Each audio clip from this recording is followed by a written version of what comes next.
नमस्कार मित्रांनो, मी ॲडव्होकेट प्रमोद ढोकले आपलं माझ्या ॲडव्होकेट प्रमोद ढोकले सिम्प्लिफाईंग कोर्ट डिसिजन या यूट्यूब चॅनलवर स्वागत करत आहे. तारीख पे तारीख हा आता इतिहास झाला आहे आणि सर्वोच्च न्यायालयाने नुकतेच नवीन स्थगिती नियम म्हणजे ॲडजर्नमेंट रूल्स 2026 डिक्लेअर केलेले आहेत. तर मी ॲडव्होकेट प्रमोद ढोकले आपलं सर्वांचं स्वागत करत आहे. भारतीय न्यायव्यवस्थेत तारीख पे तारीख ही म्हण इतकी रूढ झाली आहे की सामान्य माणसाला न्याय मिळण्यापेक्षा तारखाच जास्त मिळतात अशी एक धारणा झाली आहे. पण आता हे चित्र बदलणार आहे.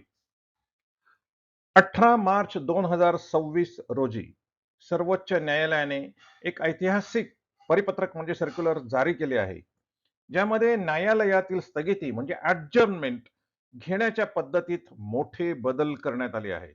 आजच्या या विशेष पॉडकास्टमध्ये आपण पाहणार आहोत की हे नवीन नियम नेमके काय आहेत आणि ते प्रलंबित खटले निकाली काढण्यासाठी कसे फायदेशीर ठरतील. परंतु तत्पूर्वी मित्रांनो, ज्यांनी कोणी अजूनही माझा हा चॅनेल सबस्क्राईब केला नसेल त्यांना विनंती आहे की ॲडव्होकेट प्रमोद ढोकले सिम्प्लिफाईंग कोर्ट डिसिजन हा माझा यूट्यूब चॅनेल सबस्क्राईब करा, लाईक करा आणि फॉरवर्डही करा. नवीन नियमांची मुळात सर्वोच्च न्यायालयाला गरजच का भासली हे आता आपण पाहून घेऊयात. तर भारतीय न्यायालयामध्ये लाखो खटले आजच्या दिवशी प्रलंबित आहेत. सर्वोच्च न्यायालयातील प्रलंबित प्रकरणे म्हणजे नॅशनल ज्युडिशियल डेटा ग्रीडच्या मार्च 2026च्या आकडेवारीनुसार सर्वोच्च न्यायालयात सध्या 92,882 प्रकरणे प्रलंबित आहेत. यामध्ये ते 73,209 ही दिवाणी प्रकरणे आहेत, तर 19,673 ही फौजदारी प्रकरण आजच्या तारखेला निलंबित आहेत. आणि प्रकरणांचा हा एवढा मोठा डोंगर पाहता न्यायालयाने आता हे नवीन कडक नियम लागू केलेले आहेत. याचे मुख्य कारण म्हणजे वकिलांच्याकडून वारंवार कोर्टामध्ये मागितली जाणारी स्थगिती, ॲडजर्नमेंट किंवा तहकुबी आणि याच्याचमुळे भारतीय न्याय व्यवस्थेमध्ये ह्या अनेक खटले आजच्या दिवसाला प्रलंबित आहेत आणि त्या सर्वांचा निपटारा करण्यासाठी वकिलांच्या आणि एकूणच व्यवस्थेच्या जुन्या सोयी मोडणे खूपच आवश्यक होते आणि तेच नेमके या नियमांनी केलेले आहे. सर्वोच्च न्यायालयाने आता हे स्पष्ट केले आहे की स्थगिती ही केवळ आणि केवळ अपवादात्मक परिस्थितीतच दिली जाईल. कुटुंबातील मृत्यू, वकिलाचे किंवा पक्षकाराचे आजारपण किंवा न्यायालयाचे समाधान होईल असे कोणतेही अत्यंत महत्वाचे कारण असल्यास तुमच्या सुनावणीला स्थगिती मिळू शकेल. यापूर्वी स्थगिती मिळवणे हे सहज शक्य होते. एक अर्ज केला की वकिलांना स्थगिती मिळत होती, परंतु नवीन नियमांच्यामुळे ही प्रक्रिया अत्यंत कडक करण्यात आली आहे. बॅकलॉग कमी करण्यासाठी हे पाऊल उचलणे अनिवार्य होते, जेणेकरून न्यायालयाचा वेळ वाचेल आणि शोषितांना आणि पीडितांना चांगल्या पद्धतीने न्याय मिळेल. त्याचप्रमाणे खटल्याची सुनावणी देखील ठरलेल्या वेळेतच पूर्ण करण्यावर आता सर्वोच्च न्यायालयाचा भर आहे. तारखा मिळणार नाहीत आणि कारण हे द्यावंच लागेल. कारणांचे प्रकटीकरण म्हणजे डिस्क्लोजर ऑफ रिझन, कोणत्या कारणासाठी स्थगिती किंवा तहकुबी किंवा ॲडजर्नमेंट वकिलांना मिळू शकते याबाबत आता पारदर्शकता अनिवार्य केलेली आहे. आता वकिलांना केवळ त्यांनी विनंती केली म्हणून त्यांना कुठल्याही प्रकरणामध्ये स्थगिती किंवा ॲडजर्नमेंट किंवा पुढची तारीख मिळणार नाही. तर वकिलांना ही पुढची तारीख का हवी, स्थगिती का हवी याचे ठोस आणि स्पष्ट कारण द्यावे लागेल. जर कारण पटण्यासारखे नसेल तर न्यायालय स्थगिती नाकारू शकते. त्याचप्रमाणे अशी स्थगिती मागताना वकिलांना आपण तारीख का मागत आहोत, स्थगिती का मागत आहोत याबाबतचा त्या खटल्यातील जुना इतिहास देखील कोर्टाला सादर करावा लागेल की यापूर्वी त्यांनी किती वेळा ही स्थगिती मागितलेली आहे. हा या नियमातला सगळ्यात मोठा बदल आहे. अर्जदाराला म्हणजे वकिलाला आता हे स्पष्ट करावे लागेल की यापूर्वी खटल्यामध्ये किती वेळा स्थगिती घेतलेली गेलेली आहे. जर एखाद्या पक्षाने वारंवार वेळकाढूपणा केला असेल तर न्यायालय त्यांना अधिक सवलत देणार नाही. म्हणूनच कारणांचा सविस्तर खुलासा, मागील तारखांचा रेकॉर्ड आणि लपवा छपवीला कोणताही वाव नाही, अशी ही पद्धत आणि असे हे नियम 2026 चे सर्वोच्च न्यायालयाने स्थगितीबाबत केलेले आहेत. नियमित सुनावणीच्या प्रकरणासाठी सर्वोच्च न्यायालयाने अतिशय कडक नियम केलेले आहेत. रेग्युलर हिअरिंग मॅटर्स ज्याला म्हणतात. तर ज्या प्रकरणांची नियमित सुनावणी म्हणजे रेग्युलर हिअरिंग सुरू आहे, अशा प्रकरणामध्ये आता स्थगिती पूर्णपणे बंद करण्यात आलेली आहे. त्याला झिरो टॉलरन्स म्हणतात. आणि अशा प्रकरणात न्यायालयाचे असे मत आहे, की एकदा सुनावणी सुरू झाल्यावर ती कोणत्याही अडथळ्याविना पूर्ण झाली पाहिजे. हा नियम अत्यंत कठोर आणि तडजोड न करण्याजोगा आहे. नियमित प्रकरणांच्या मध्ये वकिलांना पूर्ण तयारीनेच आता न्यायालयात उपस्थित राहावं लागेल. तारखा पुढे ढकलण्याच्या वकिलांच्या प्रवृत्तीला हा सगळ्यात मोठा धक्का आहे. आता खरा समतोल न्याय निर्माण होण्याची शक्यता निर्माण झालेली आहे. विरोधी पक्षाला आक्षेप घेण्याचा नवा अधिकार आता या नियमांच्यामुळे मिळालेला आहे. जर एखाद्या पक्षाने स्थगिती मागितली, तर आता दुसऱ्या पक्षाला त्यावर अधिकृतपणे आक्षेप घेण्याचा अधिकार देण्यात आला आहे. त्यामुळे न्यायालय दोन्ही बाजूंचा विचार करूनच स्थगिती द्यायची की नाही हा निर्णय घेईल आणि याचमुळे केवळ एका बाजूने जो वेळकाढूपणा सध्याच्या दिवसात चालतोय, तो पूर्णपणे बंद होईल. यामुळे एकतर्फी निर्णयाला आळा मिळेल. त्याचप्रमाणे आक्षेपाचा नवीन अधिकार आता विरोधी पक्षाला, प्रतिपक्षाला मिळेल आणि दुहेरी तपासणी म्हणजे न्यायालयाचा निर्णय घेण्यापूर्वी विरोधी पक्षाचे म्हणणे ऐकूनही घेतले.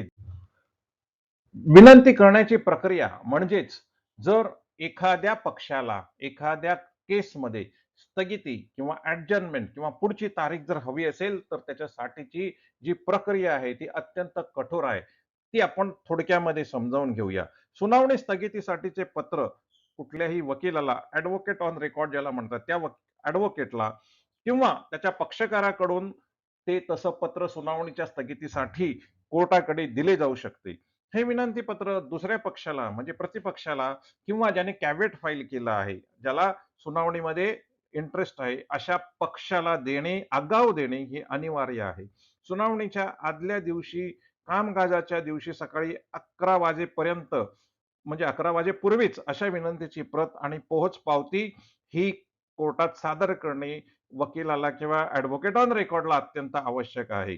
याबाबत जर प्रतिपक्षाचा जर काही आक्षेप असेल, तर तो आक्षेप देखील कोर्टाला ऐकावा लागतो आणि तो आक्षेप घेण्याची जी वेळ आहे, हा प्रतिपक्षाला आक्षेप तो देखील आदल्या दिवशी दुपारी 12 वाजेपूर्वी ईमेलद्वारे पाठवणे आवश्यक आहे. म्हणजे 11 वाजेपर्यंत तारीख मागू शकतात. 12 वाजेपर्यंत प्रतिपक्षाने आक्षेप आपल्याला घ्यायचा असतो आणि एवढं करू नये. ज्या कारणांच्यासाठी स्थगिती दिलेली आहे, मागितलेली आहे, त्याच्यामध्ये त्याचा इतिहास आणि त्यापूर्वी त्यांनी किती वेळी काय-काय कारणं दिली होती, याची देखील छाननी केली जाते.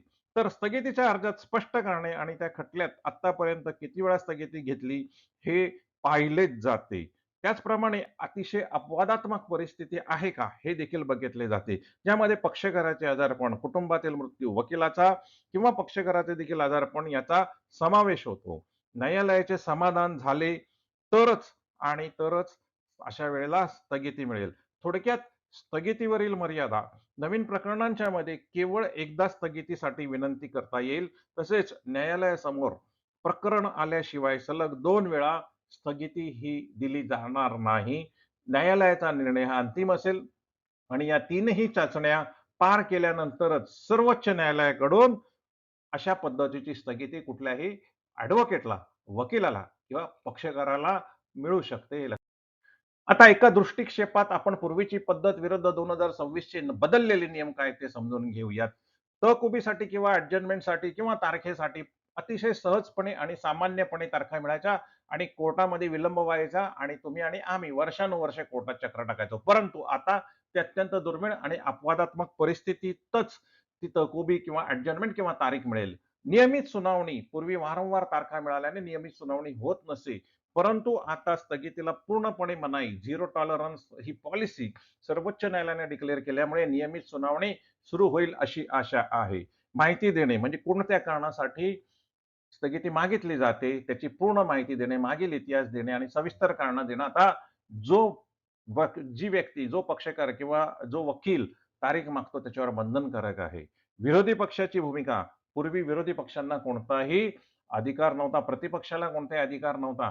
परंतु आता कोर्टामध्ये प्रतिपक्षाला अधिकृतपणे तारखेबद्दल आपला आक्षेप नोंदवण्याचा अधिकार आहे. हा खूपच महत्त्वाचा जलद न्यायाची पहाट अशा रीतीने उगवलेली आहे आणि एका नव्या पर्वाची सुरुवात आहे, असं मला वाटतं. या नवीन नियमांच्यामुळे न्यायालयाच्या कामकाजात शिस्त येईल. जेव्हा वकिलांना माहिती असते, की त्यांना स्थगिती सहजासहजी मिळणार नाही, तेव्हा ते प्रकरणाची पूर्ण तयारी करूनच न्यायालयात येतील. त्यामुळे सुनावणीचा वेग वाढेल. प्रलंबित प्रकरणाचा बॅकलॉग कमी होण्यासाठी ही क्रांती आहे. सर्वोच्च न्यायालयाच्या या निर्णयामुळे कनिष्ठ न्यायालयांनाही एक सकारात्मक संदेश जाईल आणि भविष्यात संपूर्ण न्यायव्यवस्थेत हा बदल पाहायला मिळेल, असं मला वाटतं मित्रांनो. तर अशा रीतीने प्रलंबित खटल्यांचा वेगवान निपटारा करण्यासाठी हे नियम मैलाचा दगड ठरतील. वकिली व्यवसायात अधिक व्यावसायिकता, गांभीर्य आणि प्रामाणिकपणा आणि पारदर्शकपणा येईल असं वाटतंय. सामान्य माणसांचा व्यवस्थेवरील विश्वास देखील दृढ होईल, असं देखील यातनं वाटतंय. खरोखर हे नियम, नवीन स्थगितीचे नियम सर्वोच्च न्यायालयाचे 2026 चे हे खूपच कौतुकास्पद आहेत. न्याय उशिरा मिळणे म्हणजे न्याय नाकारणे होय.